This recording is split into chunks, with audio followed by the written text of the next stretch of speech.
Bueno, hola. Hoy es martes 15 de junio. Esta es la clase 21 de fenómenos colectivos en sólidos. La clase pasada vimos introducción a excitones, la polarización interbanda y empezamos a hablar del modelo de dos bandas. En esta clase vamos a tocar un poquito un tema que surgió la vez pasada, que es el elemento de matriz del dipolo eléctrico. Y después seguimos con ecuación de movimiento de la polarización interbanda y miramos el caso más simplificado de polarización interbanda de partícula única, o sea, sin interacción.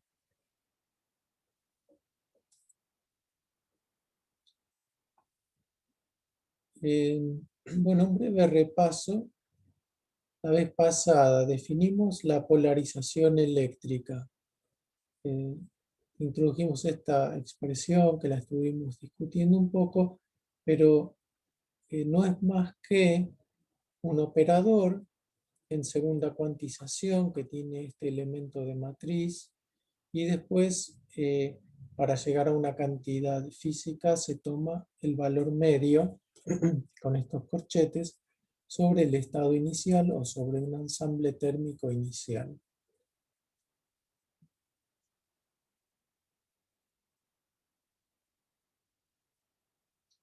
Para procesar esta expresión, introdujimos la matriz densidad reducida de una partícula, que es también un valor medio en el estado inicial de dos operadores de campo distintos.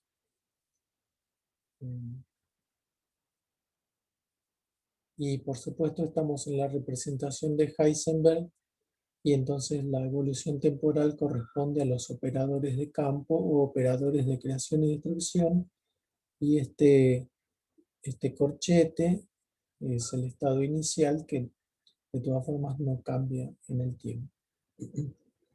Bueno, y para trabajar un poco esta expresión de la polarización que se induce en un material, en nuestro caso estamos pensando en semiconductores, cuando se aplica un campo eléctrico, lo que hacemos es pasarnos ahora de los operadores de campo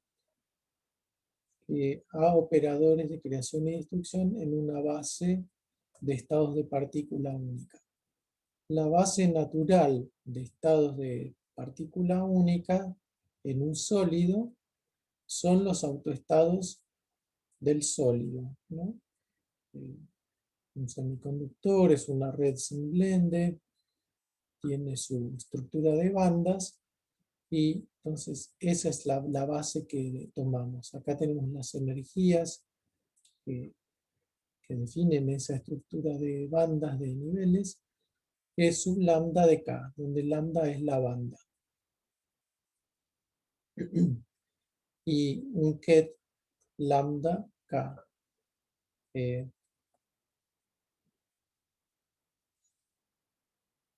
Entonces, estos estados son autoestados del H0, del sólido sin campo externo aplicado.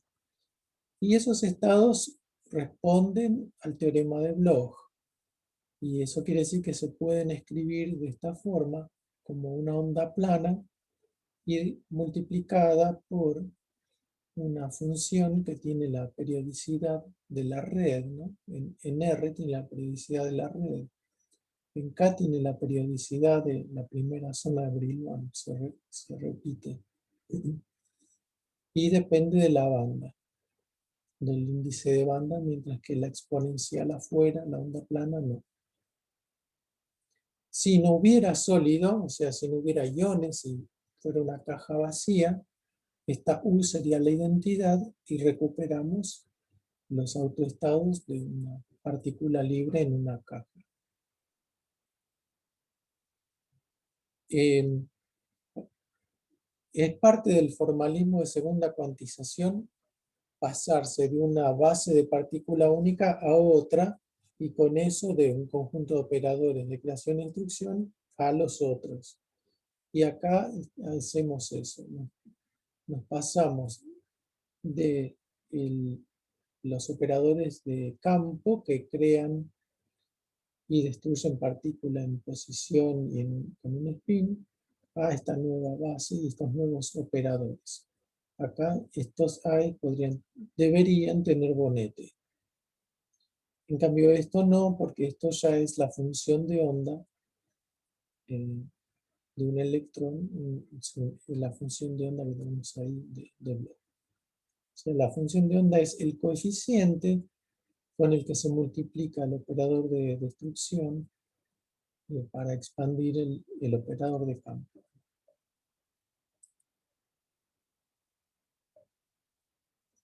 Reemplazando en la definición de la polarización, llegamos a esta otra expresión. Y entonces tenemos la polarización, pero ahora expresada con índices de banda, K y spin. Y acá hay un vector D que tiene que ver con el momento dipolar, y es una característica de los estados del sólido, o sea, de la estructura de bandas. Definimos esto. Y no hemos tenido tiempo de hablar de un modelo más o menos realista de bandas para un sólido, que incluiría estas dos bandas que tenemos acá y algunas bandas de valencia extra. Pero bueno, como estamos haciendo un formalismo un poco pesado, es necesario simplificar el modelo del sólido y por eso nos quedamos con dos bandas nada más. Entonces, este lambda y lambda prima ahora se van a especializar en valencia y conducción, nada más. Entonces, la polarización interbanda, esta que teníamos acá, ahora hay una sola de ellas, ¿no? Acá podía haber varias combinaciones y tenía varias bandas. Ahora solo tengo PVC de valencia conducción con un K. Y el spin lo absorbemos en el K. Y esto, ven, es un valor medio de una combinación de operadores de destrucción y creación. Y es lo mismo, o sea, es una parte de la matriz del operador densidad o la matriz densidad. Esta combinación que hemos usado tanto de dos operadores, uno de destrucción y uno de creación, es básicamente el operador de densidad o matriz densidad que vemos en cuántica. Bueno, esta cantidad es la que nos va a decir cómo responde el material cuando se aplica el campo eléctrico. Ahora yo quiero ver su dinámica, quiero ver cómo evoluciona en el tiempo cuando aplico un campo eléctrico dependiente del tiempo. Y lo que vimos es que poníamos un campo eléctrico, hacíamos alguna simplificación de Q tendiendo a cero, etc. Y llegamos a este HI hamiltoniano de interacción entre el campo o luz y la materia, que son los electrones. Entonces tenemos un hamiltoniano interacción luz-materia, luz clásica, electrones cuánticos, y después tenemos que poner, por supuesto, el hamiltoniano de los electrones, que tiene dos partes. Una, tipo partícula única, que se forma con los niveles de energía de la estructura de bandas y los operadores correspondientes. Y después la interacción electrón-electrón, ya vieja conocida, que nosotros la habíamos deducido esta expresión, pero ahora hay que agregarle índices de bandas, porque los electrones pueden estar o en valencia o en conducción, es una etiqueta cuántica adicional. Entonces acá tengo lambda en el primer operador y en el cuarto, y después lambda prima en el segundo y en el tercero. Se destruye en lambda y lambda prima y se vuelve a crear en lambda y lambda prima, o sea, el número de electrones en cada banda se conserva.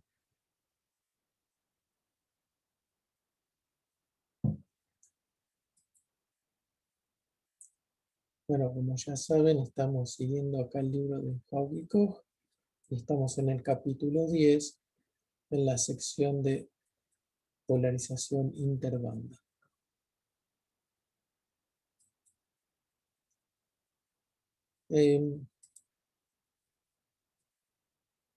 Elemento de matriz del momento dipolar eléctrico.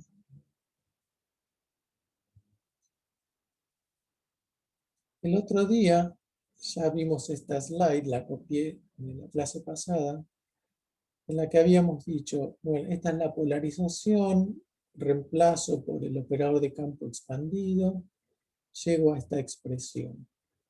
O sea, la integral en R se mete, ¿no? Agarra acá este escalar y después agarra las funciones de onda del material, las funciones de onda de Bloch. Una conjugada a la izquierda y otra no, con índices distintos. O sea, este es un elemento de matriz bien de primera cuantización de este operador, que es el operador dipolo de un electrón. Y yo acá me había lavado las manos, bueno, para ir más rápido, ¿no? Pero habíamos dicho, la integral esta ha sido evaluada en el capítulo 5. Y el resultado aproximado es este. Y acá habíamos notado que primero hay una delta de Kronecker en K y K', lo cual siempre viene muy bien. Y después hay una cantidad que depende de las dos bandas en consideración. Pero bueno, como surgió cierto interés por saber de dónde venía esto, yo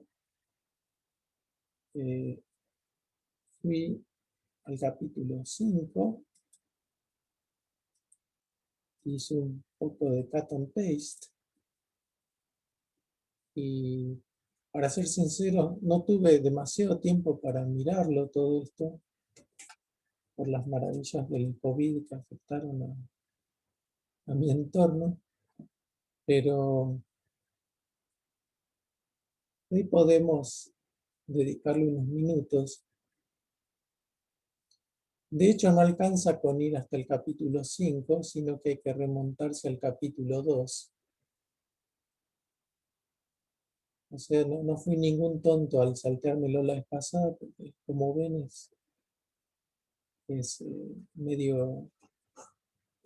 es un poquito larga la deducción. Pero básicamente lo que habría que hacer es calcular este elemento de matriz, ¿no? El operador R, este debería ser mayúscula, volt, entre dos estados de Bloch. Lo que se demuestra es que este elemento de matriz de R nada más, se lo relaciona con el elemento de matriz de este conmutador, del R con el H0, donde H0 es el hamiltoniano del cristal, ¿no? Y además, este conmutador de R con H0 está conectado con P. Entonces, hacer el elemento de matriz del vector R, de nuestro operador, ¿no? Momento dipolar, es proporcional con un denominador acá de energías, pero medio proporcional al valor medio del operador P.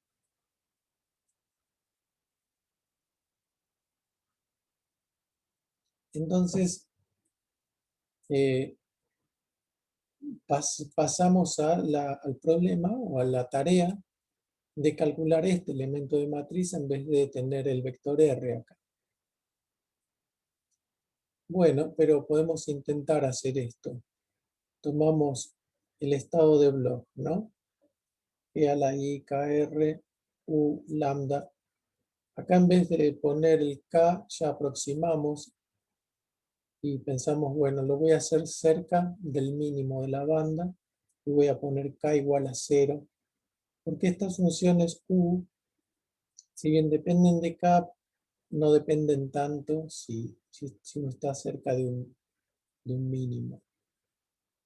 Bueno, tomando esto, venimos acá y cuando aplican el p, que es h barra sobre i gradiente, hay que aplicarlo a la exponencial y después a la u. Bueno, entonces surge acá, eh, acá tenemos las exponenciales de los estados de Bloch, pero acá, quería decir, surge un término que tiene un k bajado y un p. Y entonces ahora esto se aplica sobre la u y ya fue aplicado sobre la exponencial. ¿Está bien? Más o menos me van siguiendo.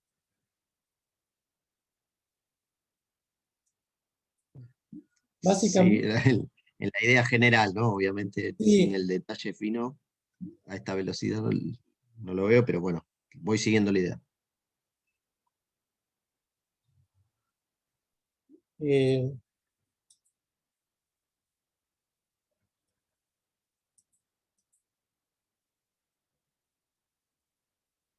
eh, básicamente lo que dije es, en lugar de hacer el elemento de matriz de R con un par de pases intermedios, vemos que hay que calcular el valor, el elemento de matriz de P, del operador P. Sí, Acá sí, sí, está la demostración, digamos. claro. Y al aplicar P sobre el estado de Bloch, es una derivada, ¿no? Entonces lo tengo que aplicar sobre la exponencial y sobre la U. Eh, entonces, hago eso, me sale un K que queda aquí afuera. Entonces, después aplico el P solamente sobre la parte periódica de la función de Bloch. Perfecto. A todo esto se lo llama función de onda de Bloch. Y a la U a veces hay gente que la llama función de Bloch.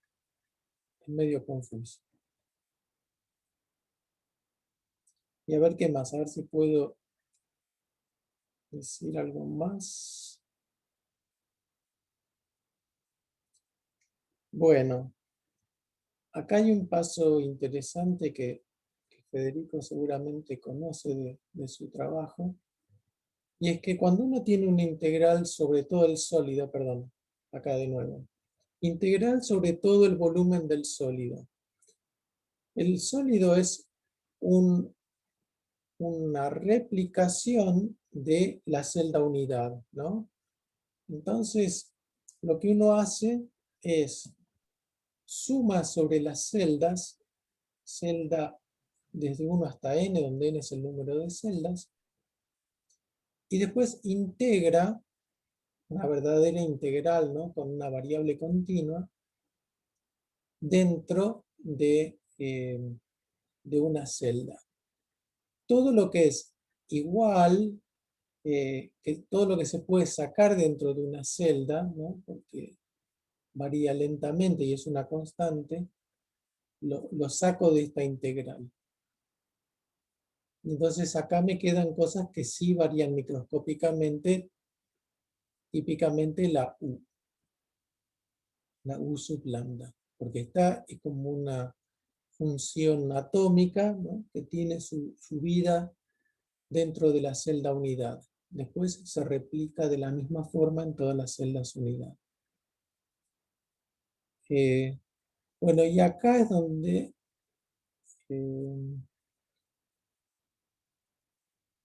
esto lo he hecho muchas veces, pero ahora no tuve tiempo de repasarlo. Pero acá es donde se llega a esa delta de k y k' de la que hablábamos el otro día.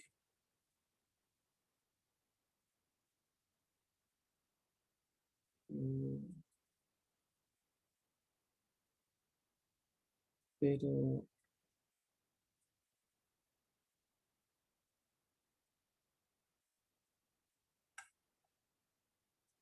no.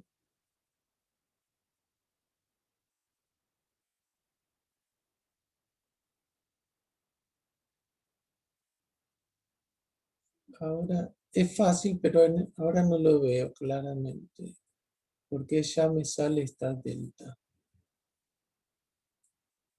Pero les leo esto. La función delta en 5.15 muestra que el elemento de matriz dipolar óptico acopla estados de K idénticos en distintas bandas, de modo que las transiciones son perpendiculares, ¿no? Son verticales, decimos. Si se las grafica en un diagrama de energía y número de onda. La aproximación dipolar es equivalente a ignorar el momento del fotón en comparación con el momento típico de un electrón en la zona de Brillouin. Esto es el mensaje que uno tiene en la cabeza, ¿no? El fotón tiene una energía respetable de electronvolts, que es similar a la distancia entre bandas, pero tiene un momento Q muy chico, entonces cuando uno hace cuentas, a los efectos prácticos, el K del electrón no cambia.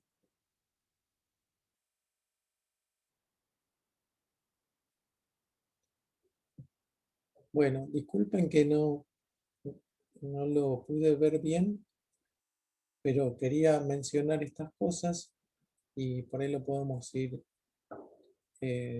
completando en estos días. Y los invito a que lo miren también. Perfecto, perfecto. Bien.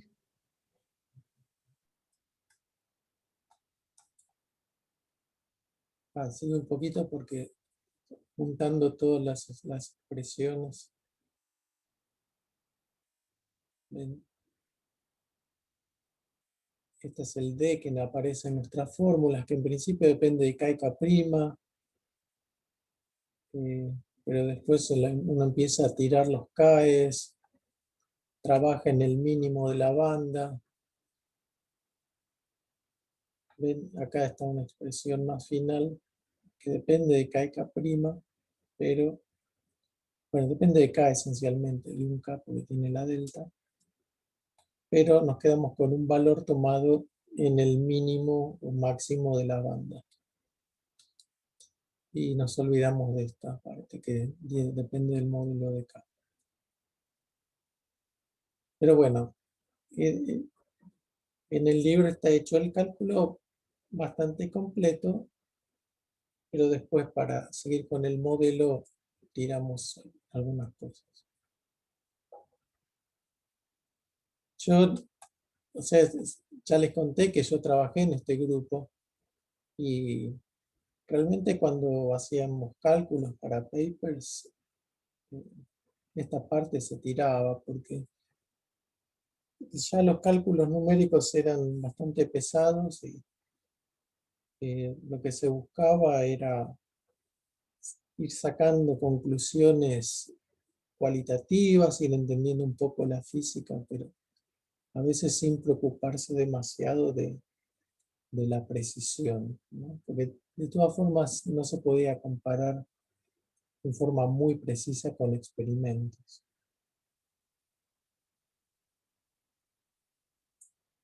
No sé exactamente cuánto habrá avanzado el campo pero no creo que mucho, porque es un tema que en ese momento estaba muy activo y me parece que por ahí ahora ya no es tan activo porque las cuentas son difíciles y los experimentos son bastante sofisticados también en óptica ultra rápida.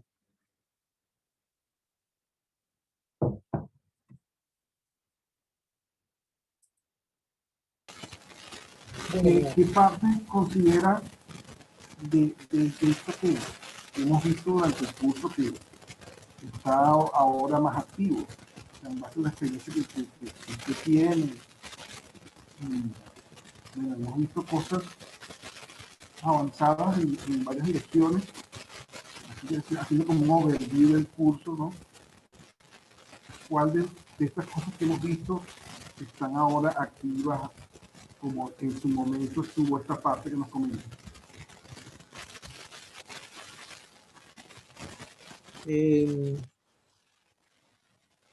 Por lo que yo vi, esto era de de la década del 90, ¿no? Hasta el año 2000 el grupo de Haug siguió estudiando efectos many-body en los semiconductores excitados. Llegaron a sacar un Nature sobre lo que ellos llamaban build-up de screening, o sea, cómo en una escala temporal muy rápida se produce el screening de los electrones, y creo que eso ya fue de los últimos trabajos de Haug. Y la verdad que no sé, no conozco más trabajos en este tipo de problemas directamente de excitación y de ver la dinámica de los electrones. Lo que a mí me parece es que lo que cobró más importancia en los últimos 20 años es el tema de la espintrónica, de incluir el spin y de ver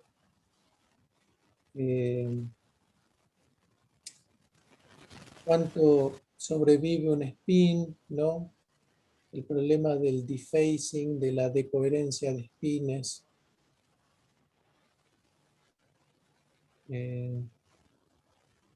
Y eso es un poco lo que yo he hecho en estos años. Un colega mío que fue postdoc en este grupo después que yo, aplicó todo este formalismo al problema bueno, de la polarización de spin, de cuánto dura una población de spines polarizados. Eso yo les puedo dar referencias, y él mismo escribió un review artículo de todo su trabajo.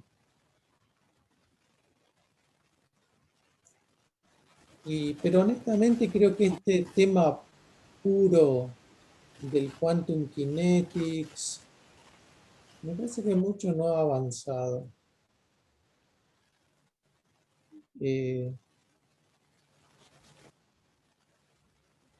Es un tema que nunca fue muy fuerte, en mi opinión, en Estados Unidos. Los campeones eran los alemanes, que tenían a todos los teóricos y casi todos los experimentales haciendo estas cosas de óptica ultra rápida en semiconductores. Pero, no sé, podríamos tratar de rastrear algo en esta línea, a ver, más moderno. Ok. Gracias. Y nada. Gracias por la pregunta.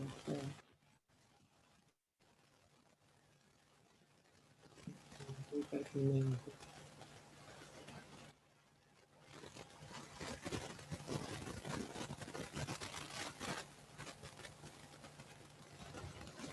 Ayer estuve en una conferencia organizada por mi director de tesis en Maryland, Shankar Das Sharma, y era sobre unos materiales. O sea, han cambiado muchas cosas en estos 20 años. y se estudian sistemas que en aquella época ni siquiera existían, ¿no? Los sistemas de los que se habló ayer son capas de grafeno, pero varias, pares o tres, que tienen un ángulo entre sí. Entonces, eso genera características especiales en la estructura de bandas y produce lo que llaman una flat band, una banda de energía chata, y ahí en esa situación se vuelve muy importante la interacción electrón-electrón y aparecen cantidad de fenómenos raros, bueno, no raros, pero exóticos, como antiferromagnetismo, ferromagnetismo, superconductividad. De hecho, ese podría ser un tema. Hay un experimentalista que está en MIT, que es un español, y dio una charla ayer, que parece que es como el gran jugador, el gran descubridor de cosas en ese tema. Y dio una charla experimental muy, muy linda. Después lo podemos hablar, después les cuento más.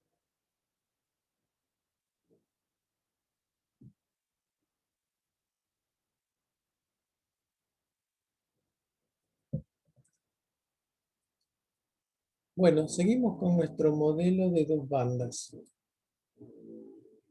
Acá, también disculpe, como les decía, estuve medio en aprietos estos días, así que no pude hacer mucho más que el cut and paste de ecuaciones, pero tratemos de verlas para seguir avanzando. Dijimos que el hamiltoniano entonces tenía un término de partícula única que viene de los niveles de energía del sólido y el término coulombiano. Ahora especializamos el lambda y lambda prima a dos bandas, conducción y valencia abajo. Entonces ya podemos escribir la sumatoria sobre lambda, ahora son dos términos nada más, la hago acá explícitamente. Lambda puede ser conducción, como en este término, y valencia. Ahí ya especialicé la parte de partícula única. Después acá también tengo que sumar sobre valencia y conducción. Entonces, son cuatro términos. Pueden ser lambda y lambda prima igual a conducción, ¿no? Acá. Yo tengo el primer término. Conducción, conducción, conducción, conducción. Lo mismo 4 de valencia. O si no, puede ser lambda igual a valencia. Puede ser lambda igual a conducción, lambda prima igual a valencia, o viceversa. Y me queda un término de este tipo. Conducción, valencia, valencia, conducción. Yo dije dos posibilidades, que serían valencia, conducción, conducción, valencia. Esto yo lo escribí, se puede poner Q por menos Q, intercambiar K con K', dar vuelta dos veces, dar vuelta a este y dar vuelta a estos, y bueno, quedan los dos términos iguales. Entonces, por eso acá tengo un 2 con este término de índices mixtos.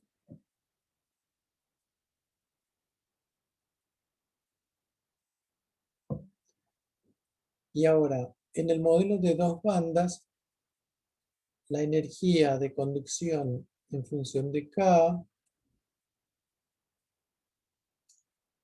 la escribo como H barra por el epsilon, que ya tiene unidades de frecuencia, y esto sería el gap. E sub G es la energía del gap de energía entre valencia y conducción, por una parábola, ¿no?, proporcional a K cuadrado, con la masa efectiva de la banda de conducción. Y la energía de la banda de valencia es también H barra cuadrado K cuadrado sobre 2M, B donde MB será la más efectiva de la banda de valencia, pero negativa. O sea, me da la curvatura hacia abajo. Esas son las dos energías que vimos por acá. Ups, ¿no?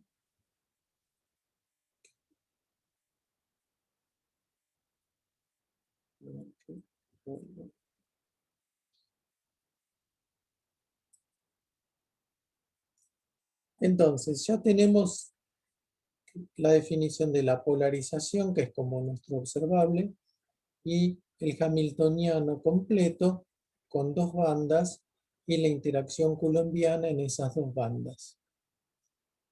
Para deducir la ecuación de movimiento de la polarización, usamos la ecuación de Heisenberg para los operadores individuales. Un cálculo elemental pero largo para el caso isotrópico homogéneo, que es lo que estamos viendo, nos da esta ecuación de movimiento.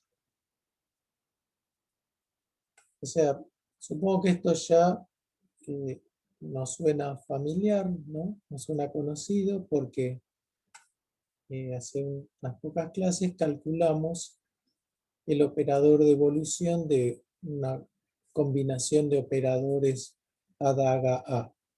El adaga K menos Q por el AK. Y acá lo que estamos calculando es la ecuación de movimiento del PBCK, de esta cantidad. ¿Está bien? Calculamos. La ecuación de movimiento la calculamos para los operadores y después al final le ponemos los corchetes, que son el valor medio sobre el estado inicial.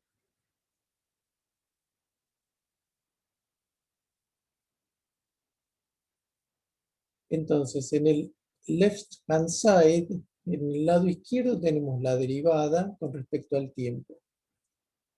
Ya pasamos de lado este término, entonces acá tenemos P, PC de K. Esta es la ecuación diferencial de movimiento para nuestra cantidad. Ahora, en el lado derecho tenemos ocupaciones. ¿Está bien? N lambda K,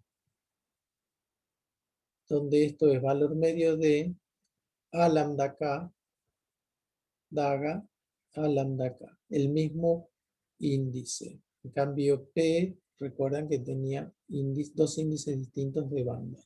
Entonces, estos son los protagonistas de la dinámica del modelo de dos bandas. La población de los estados, estas Ns con mismo índice, y la polarización interbanda que tienen un mismo K, pero los dos índices distintos. Eso es todo. El tema es que las ecuaciones son horrorosas, ¿no? Pero esas son las variables que tenemos que monitorear. Y acá tengo la población en conducción en el estado K y población en la banda de valencia en el estado K. A ver qué reflexión les merece esta ecuación. Repitiendo cosas que ya dijimos antes.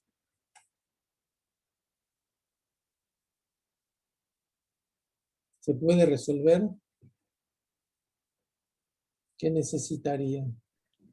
No, va a pasar lo mismo de antes, ¿no? O sea, va a haber que hacer la aproximación de descomponer de factorizar estos valores de expectación. Porque en el P es uno de dos operadores, ¿no? Y si no, entonces va a quedar acoplado. De nuevo, es un sistema que cuando lo queramos resolver nos va a generar una ecuación con más operadores. Exacto. Así que va a haber que hacer una aproximación de random phase o alguna de ese estilo. ¿No? Exacto.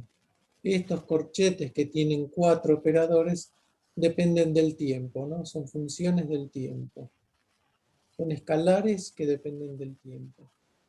Y para sacar su evolución debería plantear una ecuación que en el lado izquierdo diga derivada con respecto al tiempo de esto igual a algo que depende de otros similares. Pero el problema es que invariablemente me aparecen valores medios de 6 operadores. Y esos no los conozco y así se genera una jerarquía de ecuaciones.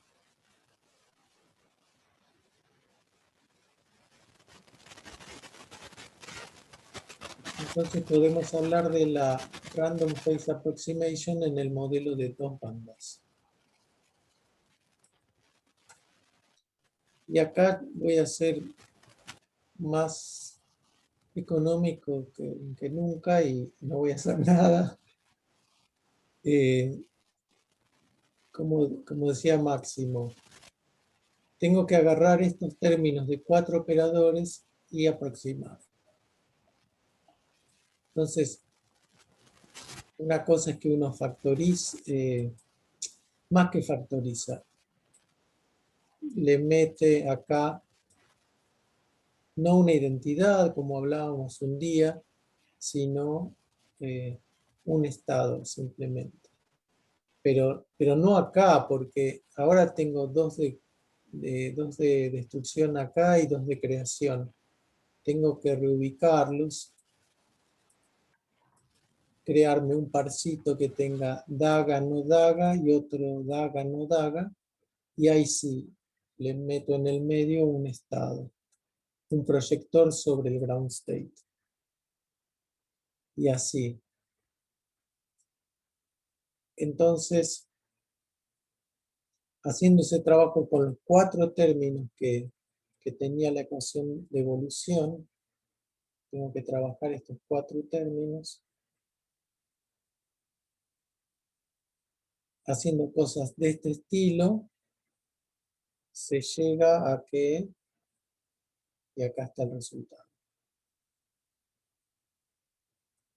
Entonces, obtengo algo más manejable, ¿no? Derivada con respecto al tiempo, unas energías, diferencia de energía entre conducción y valencia, y variable, y acá que tengo poblaciones, diferencia de poblaciones, campo externo multiplicado por el momento dipolar y la interacción coulombiana que está como si fuera sumándose al campo externo.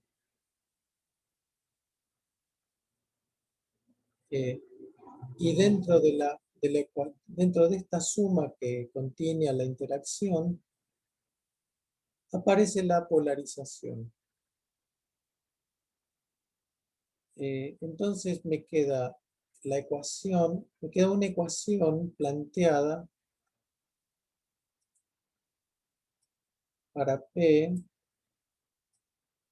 lo cual está bien, ya no hay cosas de 4 operadores, y todavía, bueno, me aparecen estas poblaciones para las cuales no tengo una ecuación de evolución, no la he dado.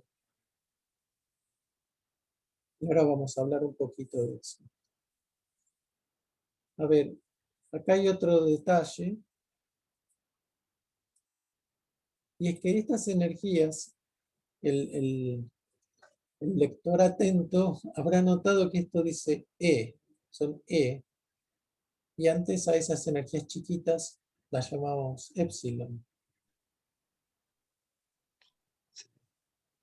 Lo que pasa es que, qué bacán acá,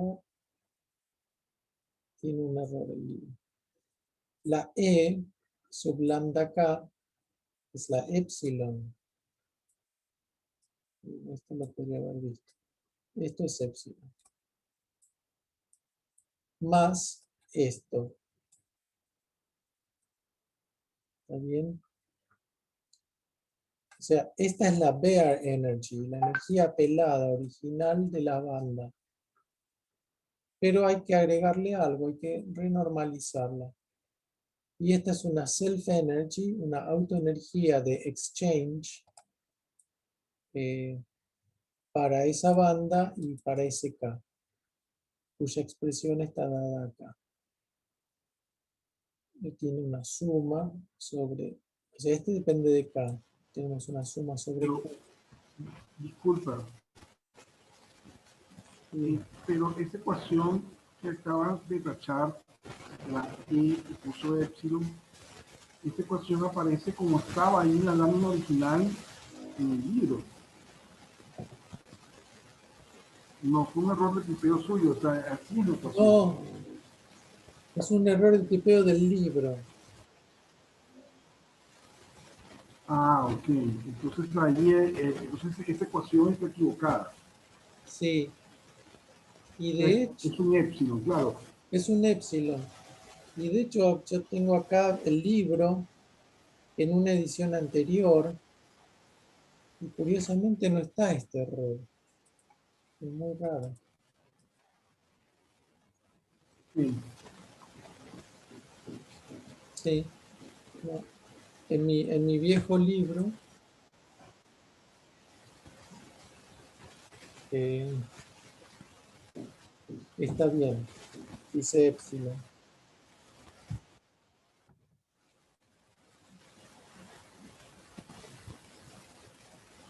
de acuerdo. El segundo término de esa ecuación, ¿qué es lo que es? ¿Podrías hablar más cerca del micrófono, Luis? De acuerdo, y ahora se oye mejor. Sí. Sí. Y el segundo término de esa ecuación, ¿qué es? Sí. Bueno, esto es como la novedad, es lo más importante de haber introducido la interacción coulombiana, ¿no?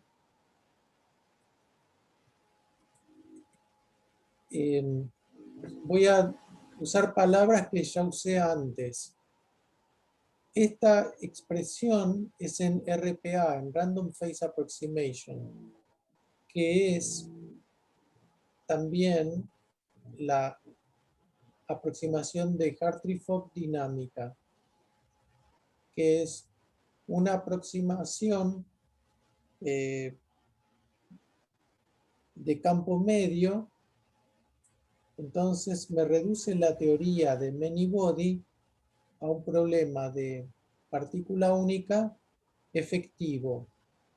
Y efectivo quiere decir que las cantidades de partícula única del problema original son modificadas, ¿no? Son corridas, son renormalizadas. Y eso es lo que estamos viendo acá. Las energías, bien, tenemos una ecuación muy similar, perdón, ahí vuelvo un segundito atrás.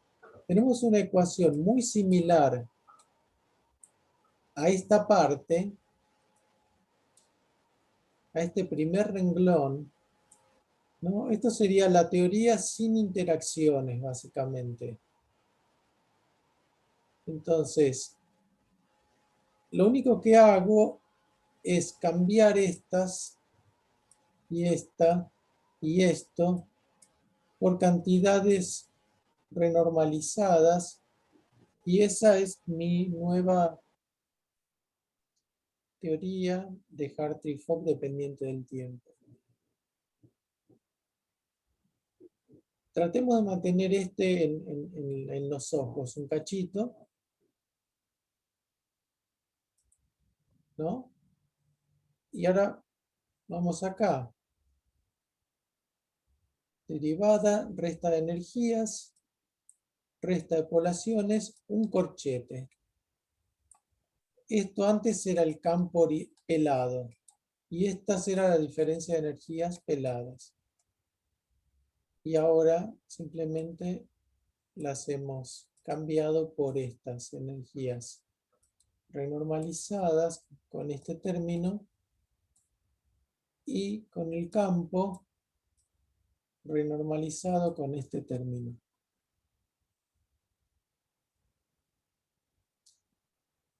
Esto es lo que se llama self-energy, autoenergía.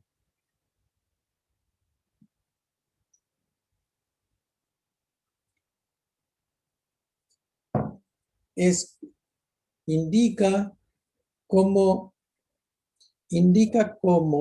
si yo insisto en ver el problema como de partícula única, me dice muy bien, haga eso, pero al menos cambie un poco las energías de partícula única, para tener en cuenta la interacción electrón-electrón.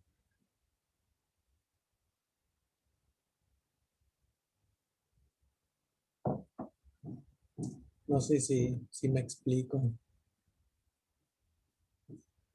Sí, sí, perfecto. Y fíjense que la corrección al campo es formalmente bastante parecida, ¿no? La expresión, a la corrección de la energía. Es el B por algo.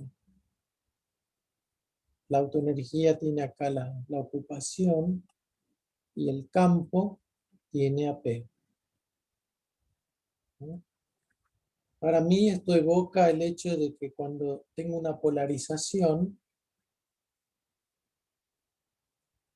formada dentro del material, inducida como respuesta al campo externo, esa polarización produce un campo eléctrico también, que lo meto de esta forma en la dinámica.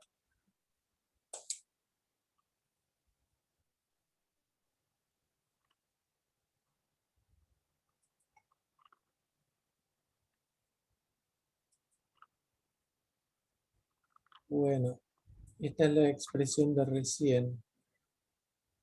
Ahora entonces, un aspecto más. Estas poblaciones dependen del tiempo, ¿no? Porque el campo excita electrones, vacía estados de valencia y puebla estados en conducción. Y eso yo lo tendría que calcular. ¿Me esperan un segundo que... Bueno.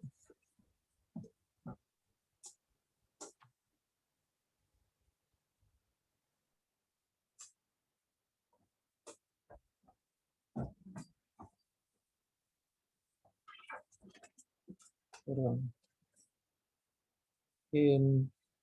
Tendría que calcular, tendría que escribir una ecuación de evolución para las poblaciones también. Eso se puede hacer al mismo nivel que hicimos esto y está hecho en el capítulo 12 y nos lleva a un conjunto de ecuaciones que son las ecuaciones de Bloch de semiconductores.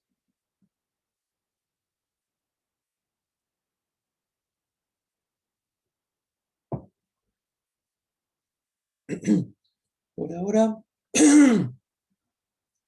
no lo hacemos y vamos a hacer la aproximación de cuasi equilibrio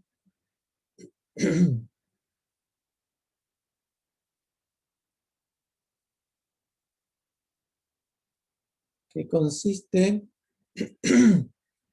en sustituir, ¿no?, estas poblaciones por distribuciones de equilibrio. F seca y la población en valencia FBK, donde estas son distribuciones de Fermi.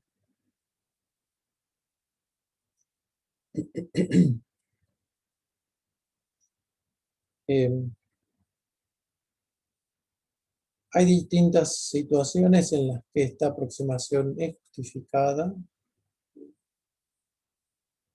No es algo muy específico, sino que es más bien algo estándar y y muy aceptable en muchas situaciones.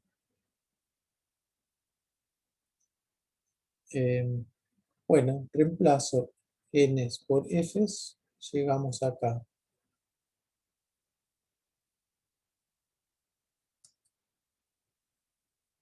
Y con esta ecuación vamos a seguir trabajando la clase que viene para ya acercarnos a la física de los excitones.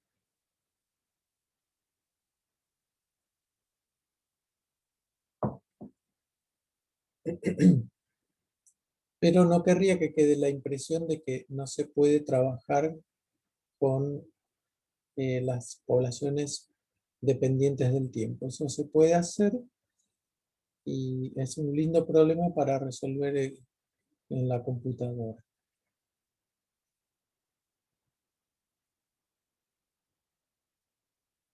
Bueno, para terminar, quería que miremos, aunque sea un poco así rápido, el caso sin interacción electrón-electrón. Entonces, perdón, llegamos a esta expresión, ¿no? Acá las energías están renormalizadas y tenemos este término adicional en el campo eléctrico. Si ahora ponemos BQ igual a 0, se simplifican las cosas.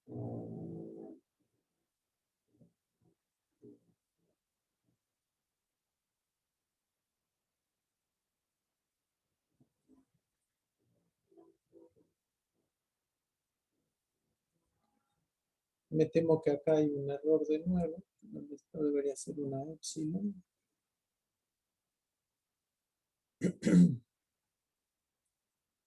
Y en el lado derecho se va el término que dependía de B de Q.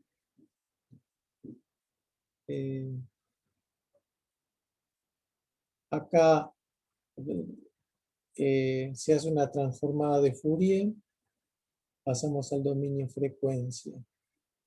Entonces pasamos dividiendo este denominador de energías que aparece, o sea, la derivada se transforma en omega más I delta, y pasamos al dominio frecuencia.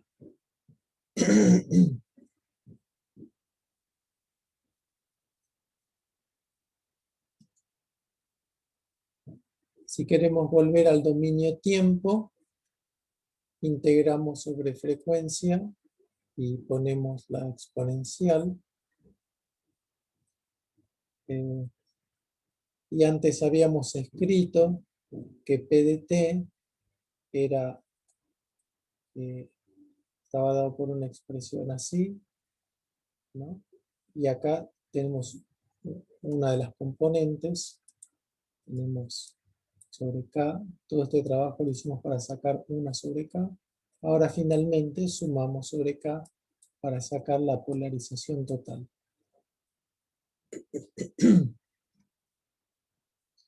Y bueno, llegamos a esta expresión que tiene la diferencia de poblaciones, tiene un denominador, esto es complejo conjugado, y este es el resultado de partícula libre que está en el capítulo 5. ¿No? El capítulo 5 es, de nuevo, es ese capítulo donde se introducen todas estas ideas del capítulo 10, pero en un formalismo de partícula única, primera cuantización y sin interacción coulombiana, ¿no? O sea, idealmente tendríamos que haber visto ese capítulo y después ver este, pero me parecía que se podía leer este directamente, que es más general, pero acá quería mostrarles cómo tirando el B de Q se reproduce uno de los resultados importantes del capítulo 5.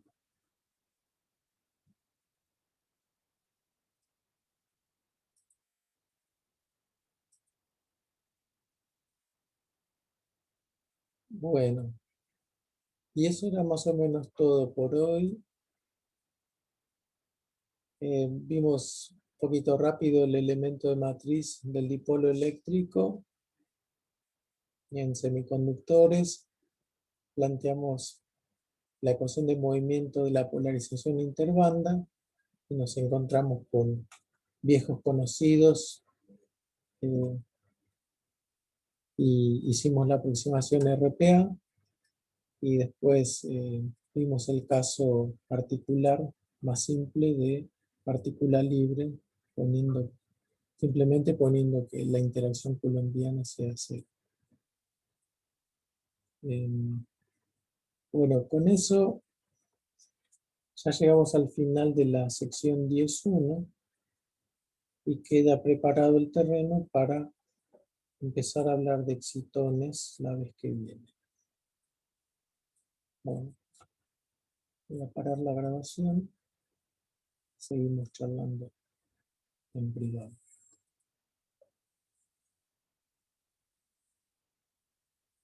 Hasta luego.